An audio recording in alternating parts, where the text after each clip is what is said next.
out of the red corner, an undefeated mixed martial artist holding a perfect professional record. What's up, YouTube? Crossover MMA back in here for another video. This Saturday, December 14th, is UFC Tampa. This will be my full breakdown and prediction. Timestamps will be in the description. Without further ado, let's get right into it. First fight, we have Josefine Knutsson versus Piera Rodriguez.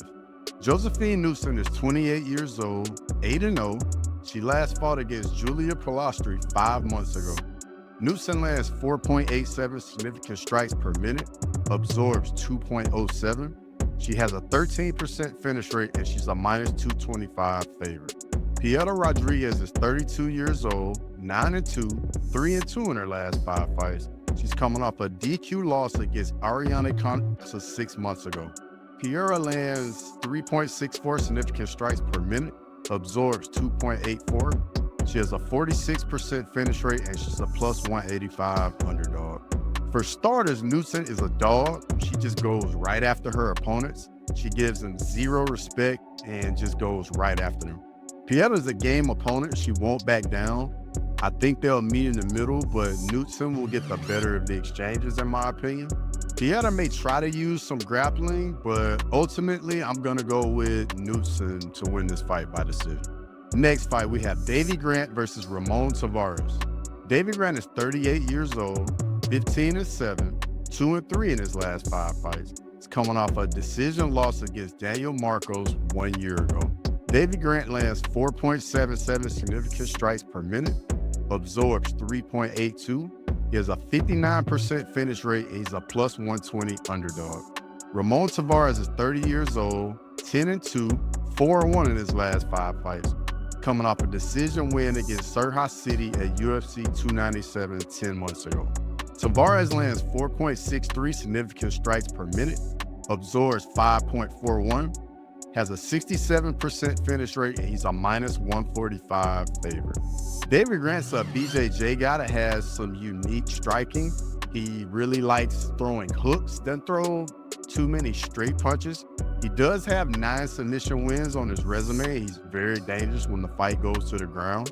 Ramon Taveras is a powerful striker. He averages 1.67 knockdowns per 15 minutes.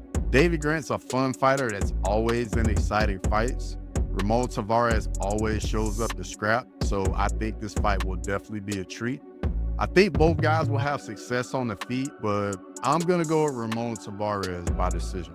Next fight, we have Miranda Maverick versus Jamey-Lyn Horth. Miranda Maverick is 27 years old, 16-5, 4-1 in her last 5 fights, coming off a decision win against Dione Barboza 4 months ago. Miranda Maverick lands 3.59 significant strikes per minute, absorbs 2.46. She has a 43% finish rate and is a -350 favorite. Jamey-Lyn Horth is 34 years old, 7-1, 4-1 in her last 5 fights. She's coming off a decision win against Ivana Petrovic 1 month ago. Jamey-Lyn Horth lands 3.29 significant strikes per minute, absorbs 2.91. She has a 63% finish rate, and she's a +275 underdog. Miranda Maverick is on a 3-fight win streak. She's looked better each time she's been in the octagon. She's usually the smaller fighter and gives up some size and strength, and in this fight, that will be no different. Jamey-Lyn Horth is coming off a tough split decision win in her last fight. She used her grappling in the 3rd and final round to get that decision win. I think Horth will try and implement that grappling and use her size and strength advantage in this fight with Miranda Maverick. I think she's going to try to get on top and use control time. In each of Maverick's losses, that's exactly what's happened to her. She's been a smaller fighter, and other opponents have just grappled her and just used control time. I do think Maverick will be the better striker, and she'll even try to use her own offensive grappling. So I'm going to go with Miranda Maverick by decision. Next fight, we have Miles Johns versus Felipe Lima. Miles Johns is 30 years old, 15-2, 3-1-1 in his last 5 fights. He's coming off a decision win against Douglas Silva de Andrade 5 months ago. Miles Johns lands 3.28 significant strikes per minute, absorbs 2.54. He has a 35% finish rate. Felipe Lima is 26 years old, 13-1, 5-0 in his last 5 fights. He's coming off a submission win against Muhammad Naimov 5 months ago. Lima lands 3.29 significant strikes per minute, absorbs 2.67, and has a 50% finish rate. Mouse Johnson is on a 4-fight unbeaten streak, looking to make a push at featherweight. Felipe Lima is coming off his UFC debut win, and he's on a 13-fight win streak. I think Miles Johnson will come out and fight at a slower pace. I think he's going to want to take his time fighting the younger fighter since there isn't much info or footage on him. Lima, I think, is going to come out very free and ready to let things go. Both guys have gotten finished every time they've lost, so for me, I'm going to go with Felipe Lima by submission. Next fight, we have Sean Woodson versus Fernando Padilla. Sean Woodson's 32 years old, 12-1-1, 4-0-1 in his last 5 fights, coming off a decision win against Alex Caceres 6 months ago. Sean Woodson lands 5.58 significant strikes per minute, absorbs 4.19, he has a 29% finish rate, and is a -175 favorite. Fernando Padilla is 27 years old, 16-5, 4-1 in his last 5 fights, coming off a submission win against Luis Paulia 8 months ago. Padilla lands 6.48 significant strikes per minute, absorbs 5.25. He has a 67% finish rate and is a +145. Sean Woodson is massive for featherweight. He does fight and use his length very well. That's jabs, feints, teeps to the body. Definitely uses his strikes to keep people at range. These guys do have a common opponent in Julian Erosa. Woodson lost by submission and Padilla won by KO. I don't like to use MMA math, but I figured I'd share that with you. I think this 2-inch reach advantage might be the smallest difference he's had at featherweight. Padilla's path to victory, in my opinion, is just to use his grappling. He does have 9 submission wins on his resume. Woodson does have an 84% takedown defense average, so the battle to see where this fight takes place will be interesting. For me, I'm going to go with Sean Woodson by decision, but I wouldn't be surprised at all if Padilla makes it dirty and wins with his grappling and sneaks out a way to find a submission. Next fight, we have Joel Alvarez versus Drakkar Klose. Joel Alvarez is 31 years old, 21-3, 4-1 in his last 5 fights, coming off a TKO win against Elvis Brenner 4 months ago. Alvarez lands 4.39 significant strikes per minute, absorbs 3.36, has an 88% finish rate, and is a -340 favorite. Drakkar Klose is 36 years old, 15-2-1, 4-1 in his last 5 fights. He's coming off a decision win against Joaquin Silva 7 months ago.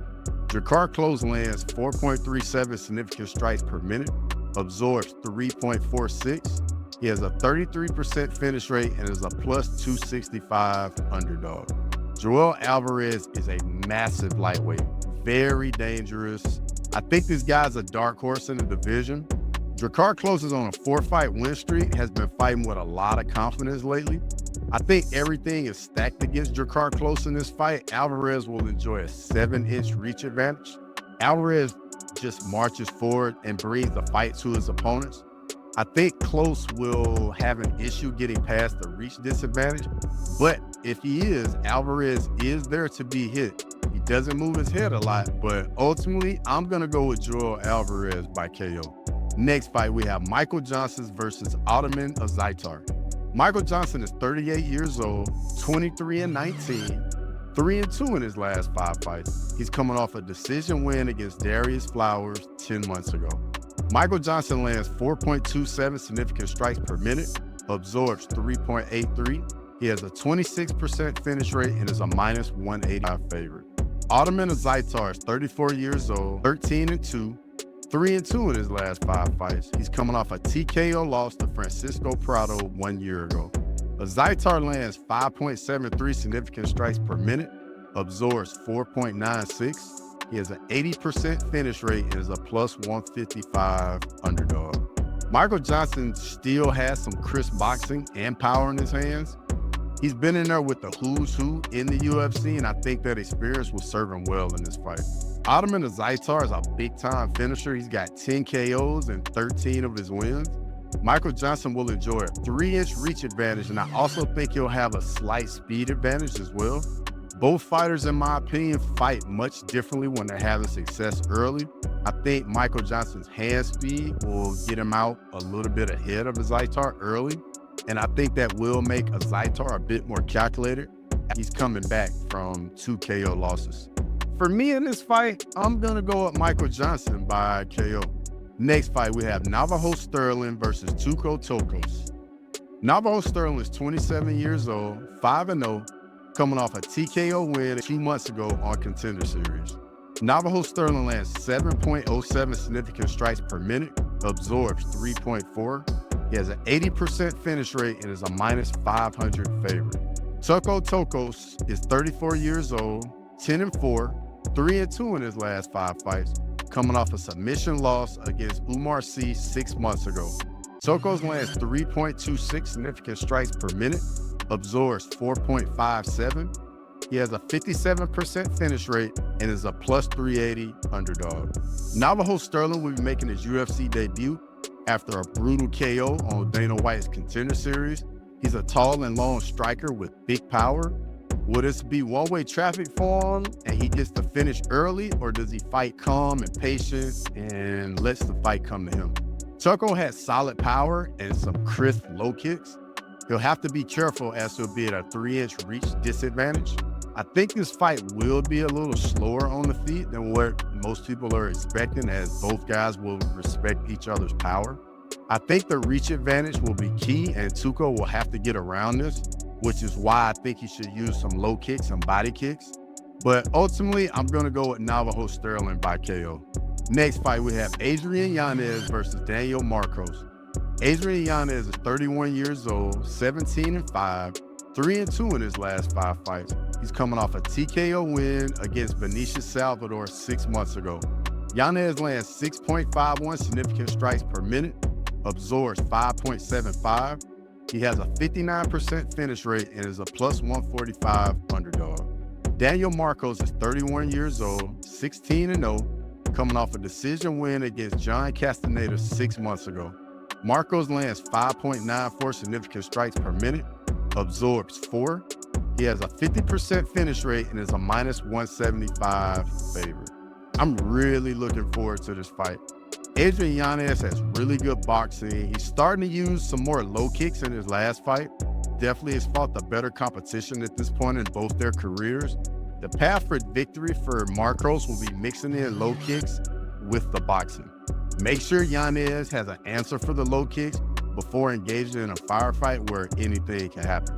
If Yanez hasn't improved his low kick defense, I think he'll just get chopped down like he did against Jonathan Martinez. Yanez's boxing is very crisp and he has really good timing. Ultimately, for me in this fight, I'm going to go with the underdog, Adrian Yanez, by decision. I think this fight will be a lot of fun and very competitive. Next fight, we have Vitor Petrino versus Dustin Jacoby. Vitor Petrino is 27 years old, 11-1, 4-1 in his last 5 fights, coming off a submission loss against Anthony Smith 7 months ago at UFC 301. Petrino lands 2.82 significant strikes per minute, absorbs 2.58. He has a 67% finish rate and is a minus 280 favorite. Dustin Jacoby is 36 years old, 18-9-1, 1-4 in his last 5 fights. He's coming off a TKO loss against Dominic Reyes 6 months ago. Dustin Jacoby lands 5.5 significant strikes per minute, absorbs 4.14. He has a 45% finish rate and is a plus 225 underdog. Vitor Petrino will be trying to bounce back from a disappointing showing in his last fight against Anthony Smith, where he showed bad fight IQ. I think that loss will motivate him. Dustin Jacoby has definitely fought the better competition and been in there with some elite strikers. I think the experience will serve him well in this fight, as this matchup is 2 strikers. Petrino will have a power advantage. I think Jacoby's kicking experience will make things tough for Petrino early on. I can even see we touching Petrino and sliding out of the way of the counters. I just think at some point, Jacoby will get caught with a shot over the 15 minutes and Petrino will get the finish. So I'm going Vitor Petrino by KO. Next fight, we have Manel Kape versus Bruno Silva. Manel Kopp is 31 years old, 19-7, 4-1 in his last 5 fights. He's coming off a decision loss against Muhammad Mokaev 4 months ago. Manel Kopp lands 4.4 significant strikes per minute, absorbs 4.06. He has a 62% finish rate and is a -280 favorite. Bruno Silva is 34 years old, 14-5-2, 4-1 in his last 5 fights, coming off a TKO win against Cody Durden 4 months ago. Bruno Silva lands 3.32 significant strikes per minute, absorbs 3.14. He has a 48% finish rate and is a +230 underdog. Manel Kopp has been in there with some of the best fighters in the world. I think that experience will be key for him in this fight. Silva hasn't really fought quite the same level of competition as Manel Kopp, so we'll just have to wait and see how he performs in this step up in competition. Bruno Silva is a game opponent though, and I think he's going to exchange in the striking with Manel Kopp. He will try to use some grappling as well so Kopp doesn't get too comfortable on the feet. The path to victory for Silva, in my opinion, is just mixing it up, using the striking and the grappling and just constantly throwing different things at Manel Kopp and just not letting it get comfortable. Kopp's path to victory for me will be using that crisp striking, distance management, and takedown defense to keep the fight on the feet. But I'm going to go with Manel Kopp by decision. In the co-main event, we have Cub Swanson versus Billy Quarantillo. Cub Swanson is 41 years old, 29-14, 2-3 in his last 5 fights, coming off a decision loss against Andre Fili at UFC 303 5 months ago. Cub Swanson lands 4.67 significant strikes per minute, absorbs 3.86. He has a 40% finish rate and is a +135 underdog. Billy Quarantillo is 36 years old, 18-6, 2-3 in his last 5 fights, coming off a submission loss against Yusuf Zalal 8 months ago. Billy Q lands 7.36 significant strikes per minute, absorbs 5.57. He has a 54% finish rate and is a -160 favorite. Cub Swanson is always in fun fights, unique striking, and isn't afraid of being in a firefight. Billy Q uses volume, pressure, and pace. He really uses his cardio as a weapon just to wear guys down and make them wilt later in fights. Cub Swanson being 41 at featherweight definitely is something to factor in here. Billy Q's pressure and pace is a real weapon. I think if Cub doesn't get a finish in the first 7 minutes of the fight, he's going to be up against it. I see Billy Q wearing on that gas tank of Cub as the fight goes on. We've seen Cub get tired in fights before, and Cub does have a 40% finish rate. That makes him dangerous early in the fight, but I think Billy Q's volume and pace is just going to be too much, especially if he gets a takedown in the first round. So I'm going to go with Billy Q by decision. If you made it this far in the video, like the video and subscribe to the channel. Now in the main event, we have Colby Chaos Covington versus Joaquin Buckley. Colby Covington is 36 years old, 17-4, 2-3 in his last 5 fights, coming off a decision loss against Leon Edwards 11 months ago at UFC 296. Colby Covington lands 3.88 significant strikes per minute, absorbs 2.98, is a 38% finish rate, and is a +205. Joaquin Buckley is 30 years old, 20-6, 5-0 in his last 5 fights. He's coming off a KO win against Stephen Wonderboy Thompson 2 months ago at UFC 307. Joaquin Buckley lands 4.13 significant strikes per minute, absorbs 3.2, has a 54% finish rate, and is a -250 favorite. Colby Covington looked like a shell of himself at UFC 296. No pressure, no pace, fought off the back foot the entire fight. Joaquin Buckley has looked like a new guy since moving to welterweight from 185. He's 5-0 at welterweight. He's fighting with a new level of confidence. Everything is pointing in this direction of Buckley for me in this fight. He's a younger fighter. He's on a good win streak. I think Buckley will be the stronger and more physically imposing fighter. I do think Colby will be the better wrestler and will have a better cardio. And I think the reason we didn't see the usual Colby Covington in his last fight is because Leon Edwards striking the distance management in that fight just wouldn't allow Colby to close the distance. I also think Colby's comments before that fight lit a fire under Leon, and I think that's the reason why Leon fought the way he did. I really think if Colby uses his pace, it can be a big problem for Buckley. Buckley will enjoy a 4-inch reach advantage, which could affect the range of the fight.